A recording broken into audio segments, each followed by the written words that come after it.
آج میں آپ کو ایمان کے بارے میں کچھ سمجھاؤں گا کہ اس کی اہمیت کیا ہے، اور ساتھ ہی ساتھ کس طرح سے ایمان خطرے میں ہے، اس کے بارے میں بھی 2-3 احادیث آپ کی سماعتوں کے حوالے کرنے کی کوشش کروں گا، تاکہ آپ اچھی طریقے سے گفتگو کو اپنے دل و دماغ کے اندر محفوظ کر سکیں۔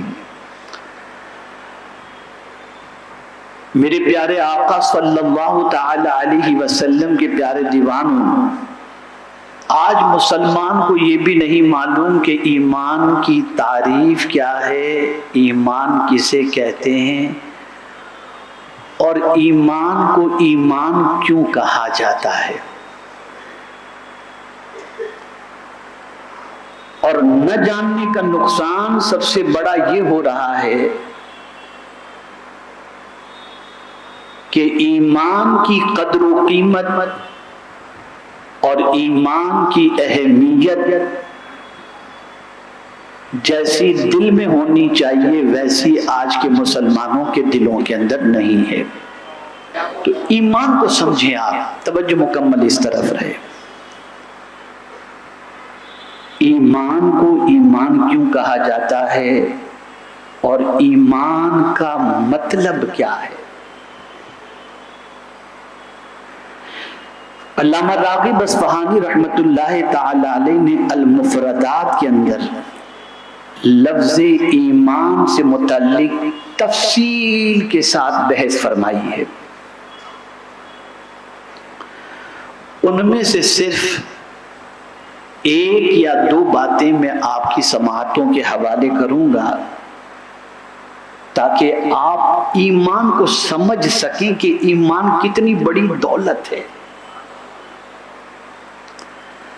فرماتے ہیں علامہ راغب اصفہانی رحمت اللہ تعالی علیہ کہ ایمان امن سے ماخوذ ہے، یعنی امن سے ایمان بنا۔ اب ایمان کا مطلب ہوتا ہے نفس کا، دل کا مطمئن ہونا، نفس کا، دل کا کیا ہونا؟ مطمئن ہونا، اور خوف کا نکل جانا۔ دل کا مطمئن ہونا اور خوف کا زائل ہو جانا، اس کو کہتے ہیں ایمان۔ اب اس اعتبار سے کس بات سے دل کا مطمئن ہونا اور کس خوف کا دل سے نکل جانا، یہ دونوں چیزیں سمجھنا ضروری ہے۔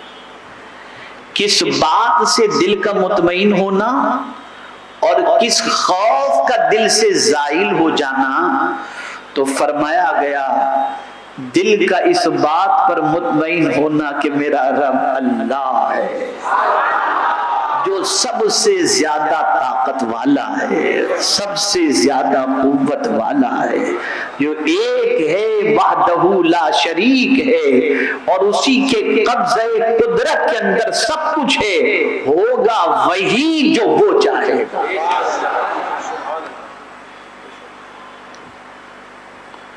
اور اسی کے ساتھ جو مبادیات ایمان ہیں اس کے حوالے سے پھر مزید گفتگو میں کرتا ہوں، لیکن اس بات سے مطمئن ہونا، اور تھوڑا سا آگے بڑھیں کہ جنت تو ایمان والوں ہی کے لیے ہے۔ تو آج دنیا میں 1000 تکلیفوں میں ہم اگر زندگی گزاریں، لیکن اگر ایمان کی دولت ہمارے پاس ہے تو جہنم کا خوف نکل گیا۔ یہ خوف نکل گیا کہ اللہ عز و جل بھلے دنیا میں کچھ مصیبتوں میں گرفتار کر دیتا ہے، امتحان میں گرفتار کر دیتا ہے، لیکن اگر خاتمہ ایمان پر ہوا تو اللہ عز و جل ہمیں جنت عطا فرما دے گا۔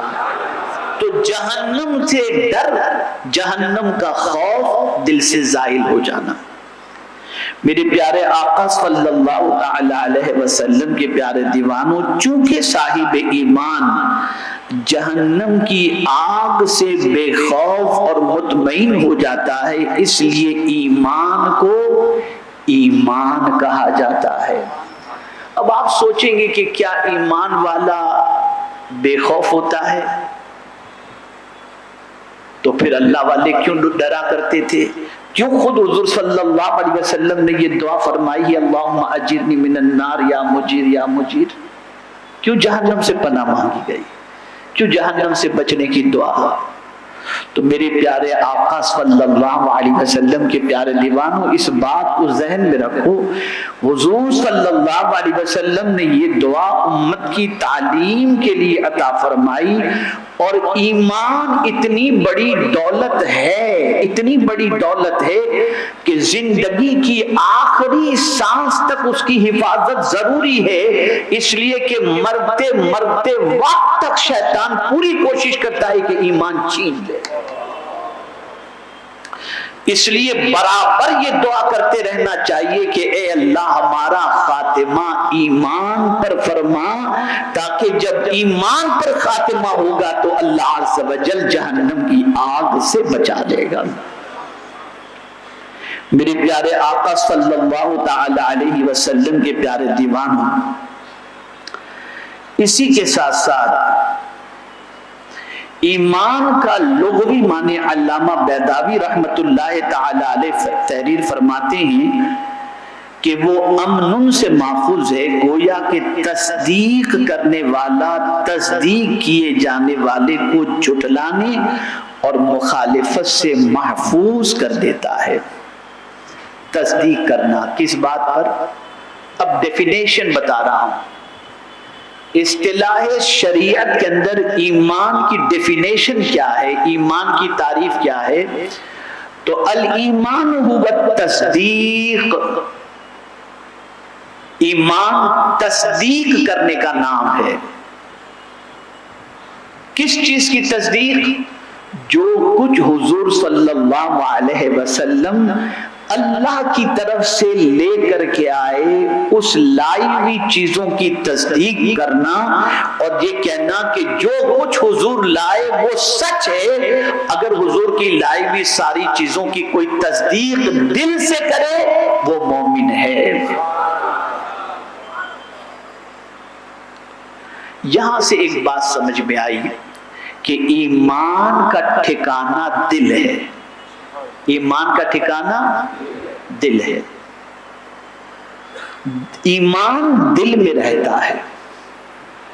اسی لیے میرے پیارے آقا صلی اللہ علیہ وسلم کے پیارے دیوانوں، تصدیق بالقلب فرمایا گیا، اقرار باللسان و تصدیق بالقلب۔ بسا اوقات اقرار کا وقت نہیں ملتا، لیکن دل سے انسان، حالانکہ معاملہ یہ ہے کہ اگر کوئی شخص کسی کو اسلام اپنا ظاہر کرنے کا وقت ملا مسلمان ہونے کے بعد، اور پھر وہ ظاہر نہ کیا، چھپائے رکھا، لوگوں کو نہیں معلوم کہ وہ مسلمان ہے، اور وہ اپنی زندگی غیر اسلامی گزار رہا ہے لیکن اندر سے مسلمان ہو چکا ہے، تو عند اللہ تو مومن ہوگا، لیکن اس کی نماز جنازہ اور دیگر چیزوں کے سلسلے میں بچنا پڑے گا، اس لیے کہ ظاہر کرنے کا موقع ملا، اس نے ظاہر نہ کیا، تو ظاہر کے اعتبار سے اس پر حکم لگے گا۔ تو اظہار کرنا بھی ضروری ہے، اقرار باللسان و تصدیق بالقلب۔ میرے پیارے آقا صلی اللہ تعالی علیہ وسلم کے پیارے دیوانوں، ایمان کے بارے میں جب آپ مختصر سمجھ گئے تو اب کن چیزوں پر ایمان لانا، ایمانیات میں سے کیا ہے؟ تو اللہ کے رسول صلی اللہ علیہ وسلم پر نازل ہونے والی کتاب میں سورہ بقرہ کے آخری رکوع میں فرمایا گیا، آمن الرسول بما انزل الیہ من ربہ والمؤمنون کل آمن باللہ وملائکتہ وکتبہ ورسلہ لا نفرق بین احد من رسلہ وقالوا سمعنا واطعنا غفرانک ربنا والیک المصیر۔ رسول ایمان لایا، اب رسول جو ایمان لائے یعنی رسول تو مومن ہیں ہی، لیکن رسول اعظم صلی اللہ تعالی علیہ وسلم کے ذریعے ان کے ایمان کے حوالے سے جو ان کا ایمان ہے، کس چیز پر ایمان ہے، اس ایمان کی وضاحت قرآن کر رہا ہے کہ رسول ایمان لایا کن باتوں پر؟ اللہ اکبر، جو اس کے رب کے پاس سے اس پر اترا، بما انزل الیہ من ربہ، اللہ کی طرف سے جو رسول پر اترا وہ اللہ ہی کا کلام ہے، اللہ ہی کی کتاب ہے، اللہ ہی کا فرمان ہے، اس چیز پر اللہ کے رسول ایمان لائے کہ یہ من جانب اللہ ہے، وحی الہی ہے۔ اور صرف رسول ہی نہیں، والمؤمنون، اور مومنین بھی ایمان لائے۔ اب آگے وضاحت کی جا رہی ہے، کل آمن باللہ، اب یہ ایمانیات کی تشریح کی جا رہی ہے، کن کن چیزوں پر؟ کل آمن باللہ، سب نے مانا اللہ۔ کس کو مانا؟ وہ وحدہ لا شریک ہے، وہ معبود برحق ہے، وہ یک ہے، تنہا ہے، اس کا کوئی شریک نہیں ہے۔ میرے پیارے آقا صلی اللہ تعالی علیہ وسلم کے پیارے دیوانوں، تو رسول اور مومنین ایمان لائے اللہ اور اس کے فرشتوں پر۔ اب یہاں میں اللہ کے حوالے سے تھوڑا سا سمجھا دوں، اعتقاد و تصدیق کرے کہ اللہ واحد اور احد ہے، اس کا کوئی شریک و نظیر نہیں، اس کے تمام اسماء حسنہ وہ صفات علیہ پر ایمان لائے۔ اب اسماء حسنہ اور صفات علیہ، اللہ کے جتنے نام ہیں نا، وہ سارے نام بہت اچھے ہیں، اور اس کی جتنی بھی صفات ہیں وہ بہت بڑی صفات ہیں۔ اللہ نے اگر کسی کو سننے کی طاقت دی تو وہ اللہ کی طرف سے دی ہوئی طاقت ہے، لیکن سننے کی طاقت جو اللہ کی ہے وہ اس کے خود کی اپنی ذاتی ہے، اس کو کسی نے نہیں دیا، وہ اس کی ذاتی ہے۔ وہ جسے سننے کی طاقت عطا کرے وہ سن سکتا ہے، جسے بولنے کی طاقت عطا کرے وہ بول سکتا ہے، اور جس کو اللہ عز و جل دیکھنے کی طاقت عطا کرے وہ دیکھ سکتا ہے۔ لیکن اللہ کی جتنی بھی صفات ہیں وہ ساری صفات بہت بڑی ہیں، اور وہ ذاتی صفات ہیں، اور اس کی صفات عطائی نہیں، وہ اس کی اپنی ذاتی صفات ہیں۔ وہ جسے عطا کر دے اس کو وہ صفات میں سے، صفات سے مراد یہ ہے کہ سنتا وہ بھی ہے، لیکن اگر وہ کسی کو سننے کی طاقت عطا کر دے تو یہ اس کی عطا ہے۔ اور یقین کرے اور مانے کہ وہ علیم اور ہر شے پر قدیر ہے، وہ ہر چیز جاننے والا ہے، یہ یقین کرے۔ ہم اور آپ یہاں کیوں آئے ہیں؟ اللہ سے چھپا ہوا نہیں، ہمارے دل کی نیت اللہ جانتا ہے، اور یہ عقیدہ ہونا چاہیے، اور یہ عقیدہ اور یہ یقین بندے کے دل و دماغ میں بیٹھ جائے کہ میرا مولا علیم ہے، جاننے والا ہے، تو پھر بندہ کہیں بھی کوئی دل کے اندر کھوٹ لے کر کے نہیں بیٹھے گا، اور کہیں گناہ نہیں کرنے جائے گا، اس لیے کہ وہ جانتا ہے کہ میرا مولا جاننے والا ہے، اس سے کوئی چیز چھپی ہوئی نہیں، اور وہ قدیر ہے، ہر چیز پر قدرت رکھتا ہے۔